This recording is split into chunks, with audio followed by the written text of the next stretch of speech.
السلام علیکم. میرا یہ پیغام اسپیشلی کور کمانڈر پشاور کے لیے ہے.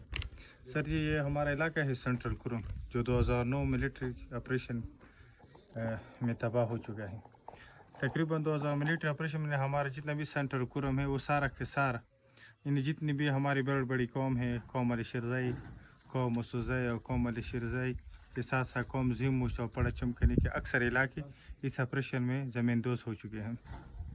2009 ملٹری آپریشن کے بعد 2022 تک ابھی تک ہمارے علاقے میں نہ کوئی عسکری قیادت آئے ہیں, نہ کوئی گورنر صاحب آئے ہیں, نہ کوئی منسٹر صاحب آئے.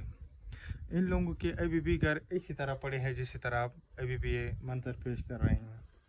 یہ لوگوں کے ساتھ جو سروے کا جو ڈرامہ چل رہا ہے سالوں سے, یہ تب سروے شروع ہوتا ہے جب اس میں سرکاری لوگوں کا کوئی فائدہ ہو. یہ ہمارے علاقے میں جتنے بھی سروے ہے 42,000 خاندانوں میں سے تقریباً 22,000 خاندان جو برادر جو ابڈیمے کے ساتھ رجسٹر ہیں, 22,000 خاندان میں ابھی تک 7 یا 6,000 لوگوں کا سروے ہو چکے ہیں, باقی کسی کا نہ. اور جن لوگوں کا سروے ہو چکا ہے تقریباً 4 سال 5 سال ہو گئے, ابھی تک ان لوگوں کو چیک نہیں ملے. تو ہزاروں کی تعداد میں چیک بھی ڈی سی یا ای ڈی سی کے آفس میں پڑے ہیں. کبھی کہہ رہے ہیں کہ پڑھنی, کبھی کہہ رہے ہیں کہ اس میں یہ مسئلہ ہے, کبھی کہہ رہے ہیں یہ وہ مسئلہ ہے.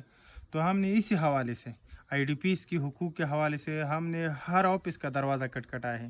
صدر سے لے کر پڑا چنار سے لے کر پشاور سے لے کر اسلام آباد تک, یہیں جہاں بھی ہمارا بس چلا ہم نے ہر ایک کا دروازہ کٹکھٹایا ہے. لیکن سینٹرل کرم کے آئی ڈی پیز کے حالات وہی کے وہی ہیں.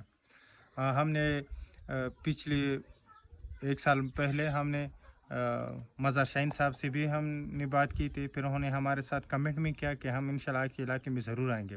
پھر جب وہ پڑچنار آئے تو پڑچنار میں بھی انہوں نے دوبارہ ہم سے وعدہ کیا کہ ہم انشاءاللہ آپ کے علاقے میں ضرور وزٹ کریں گے اور آپ لوگوں کے حالات دیکھیں گے.